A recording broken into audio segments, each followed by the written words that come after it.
Keesokan harinya Sumo sedang membaca buku seperti biasa sambil nungguin Nolan yang ketiduran semalam. BTW Shi ini emang hobi baca buku ya guys, kutu buku lah istilahnya. Nah pas Nolan udah bangun dia tuh bingung sekaligus panik kan, kenapa bisa semalaman ketiduran di sini gitu. Padahal sebentar lagi mereka mau berangkat ke Fantasy Hunter. Shi pun langsung menenangkan adiknya tercinta dan langsung pergi ke tempat tes di gedung Fantasy Hunter. Wah di sini tuh banyak banget guys orang yang ikut tes. Ada kali puluhan ribu orang gitu. Pokoknya banyak lah. Bahkan preman juga ada sumpah. Nah saking senengnya si Nolan sampai-sampai dia tuh nggak sengaja nabrak preman di sana. Jelas langsung diejek-ejek kan. Loh ini bocil kok ngapain ikut ginian? Pulang aja sana deh. Nolan yang mendengarnya itu gak terima kan. Tapi Shi ini masih menyuruhnya untuk sabar. Shi pun meminta maaf dan diam-diam manggil security buat mengamankan keadaan. Tapi ya ini preman-preman masih aja ngece-ngece.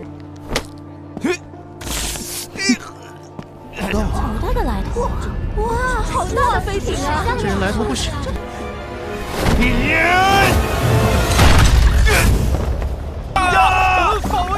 放开我！我什么也没做。大姐姐你好酷啊！ 考场内严禁斗殴。 Belum apa-apa udah didiskualifikasi gara-gara rusuh. Kemudian pemimpin Fantasy Hunter bernama Don atau Don memberikan sambutan kepada para peserta ujian Fantasy Hunter. Setelah itu mereka pun masuk ke docking stationnya masing-masing. Nolan memperingati Shimo untuk berhati-hati karena kakaknya ini emang lemah kalau lagi adu fisik teman-teman. Kelebihannya cuma ya ahli strategi dan paham situasi kondisi gitu. Nah si Nolan ini kebalikannya, strateginya zonk tapi jago dan cerdik kalau masalah tarung-tarungan gitu.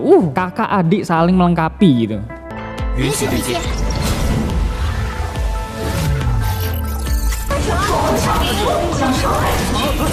请各位考生利用弹码，距离考试结束时间还剩10分钟。 好险！木王。 Nolan harus segera mencari kakaknya. BTW ini Chosu juga ikut tes di sini teman-teman. Mereka berdua pun menyusul Shi biar bisa bersama-sama melewati ujian pertama ini. Siapapun yang bisa bertahan dan mencapai finish berarti mereka layak ke babak selanjutnya. Nah di sini tuh banyak peserta tumbang akibat bola besar ini teman-teman. Untung aja Shi ini masih bisa menghindar dan Nolan datang tepat waktu kan.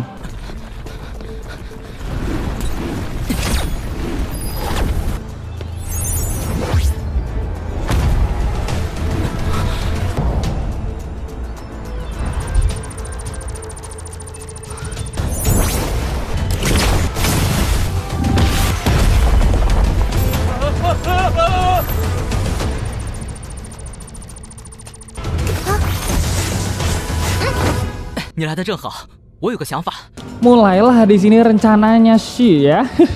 Mereka akan merobos dinding pakai bola ini dengan cara mengarahkannya pakai pistol Nolan. Karena kalau nyari jalan udah pasti kelamaan karena ini labirin besar yang minta ampun. Mereka bertiga juga sempat ketemu sama cewek dan cowok tadi yang ada di aula gedung Fantasy Hunter. Jadi ya sekalian lah diajak dua orang ini buat bareng-bareng mencapai garis finish. Kapten Palong jelas cengok ngeliat strategi begini.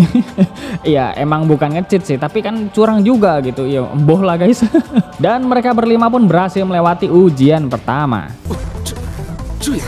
看来这届小孩有的让人头疼了。居然靠着融合变大的攻击球一路撞破墙壁，有这么做迷宫的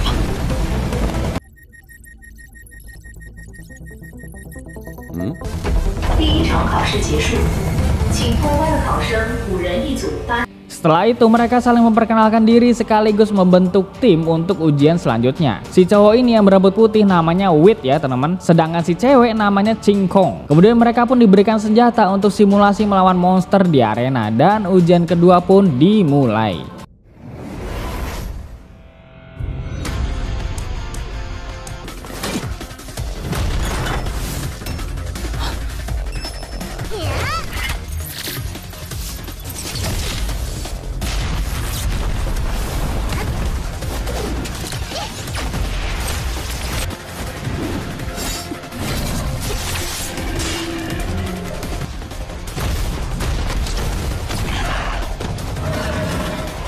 Alot guys, alot darahnya. Alot darah monsternya. Karena tadi Shi menyadari titik lemah monster tersebut, dia langsung ngasih agro ke monster itu dan memberitahu teman-teman yang lainnya untuk menyerang ke bola-bola di atas monster tersebut. Lalu mereka pun berhasil melewati ujian kedua berkat Shimo.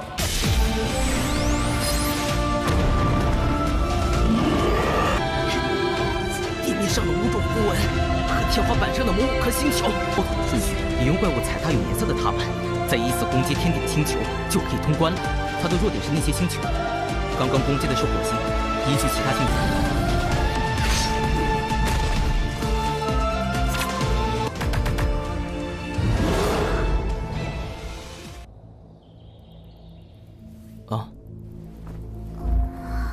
Nah, di sini Shi bingung kok balik ke rumah kan, padahal tadi abis bunuh monster. Ternyata ini adalah ujian ketiga guys, di mana seseorang harus bisa membedakan mana yang dunia virtual dan mana dunia nyata. Tentu saja Shimo ini berhasil melewati ujian ketiga ini. 你不是我的妹妹，这就是第3轮考试。这个世界是假的吧？诺兰一向粗枝大叶，从不会把桌面打理得这么干净。恭喜你，考生徐墨，我是考官巴龙，你很敏锐。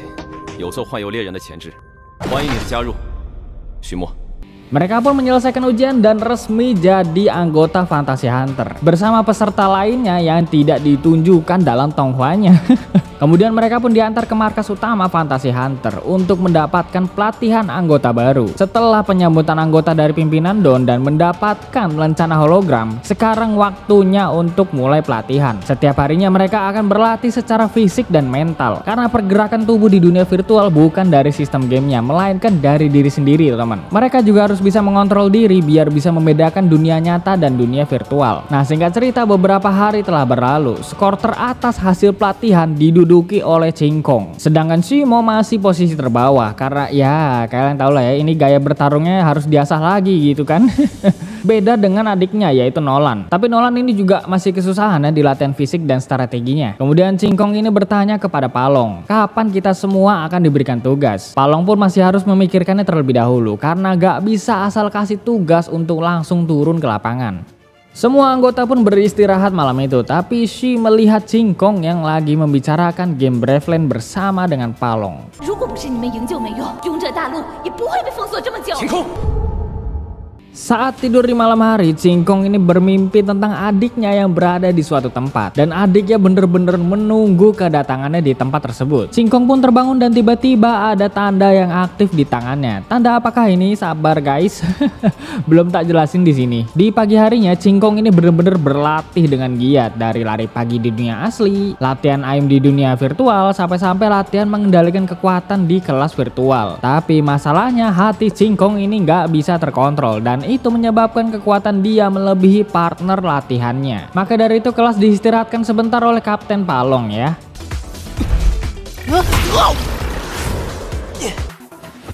下课。先回宿舍了。晴空，晴空姐没事吧？脸色好差。 Saat malam hari, Shi ini melihat Cingkong ke lantai 23 dan masuk ke ruangan server yang diblokir karena sedang perbaikan ya. Shi ini terus mengikutinya dan Cingkong pun dengan gampangnya menerobos masuk ke ruangan tersebut memakai kekuatan real di tangannya.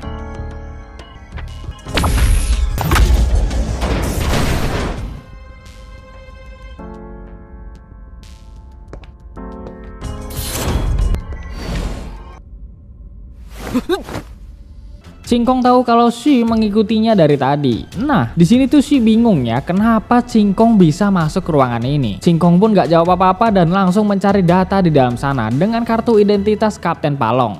你是怎么进来的？与你无关。这里是。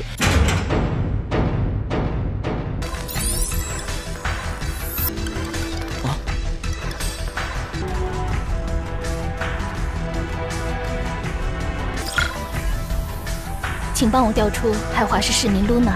喂，市民 Luna 找到了。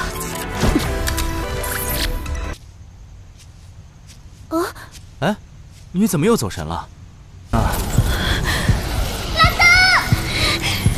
Cingkong sengaja mencari karakter Luna dan masuk ke dalam server game Braveland untuk mengetahui kejadian asli yang menimpa Luna di dalam game tersebut. Cingkong terus mengikuti alur dari game itu bersama dengan karakter bernama Langdon sampai ke kota Hongyue. Awalnya Cingkong ini mengira kalau ini adalah karakter tambahan, jadi dia itu bisa mencari Luna di game Braveland itu guys. Tapi ternyata Cingkong ini sedang menimpa karakter dari Luna, dan Luna ini adalah adiknya sendiri yang selama ini dia cari-cari. Tiba-tiba keadaan di sana semakin runyam akibat naga buas yang menyerang kota Hongyue. Bahkan ras terkuat pun masih belum mampu untuk mengatasi naga-naga buas tersebut.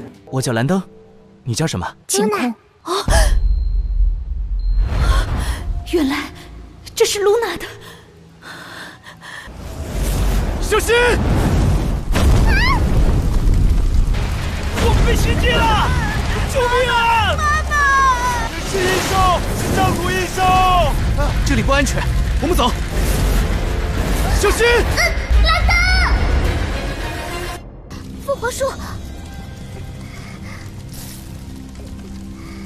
Langdon mati seketika di sana. Luna yang berusaha menggunakan skill revive ini juga bener-bener nggak bisa menolongnya. Kemudian tanah dan bangunan di sana hancur seketika. Lalu Shimo membantu menyadarkan Qingkong agar dirinya bisa kembali ke dunia nyata. Dan Shimo berhasil menyelamatkan Qingkong dari runtuhnya bangunan di ruangan lantai 23. Qingkong! 糟糕！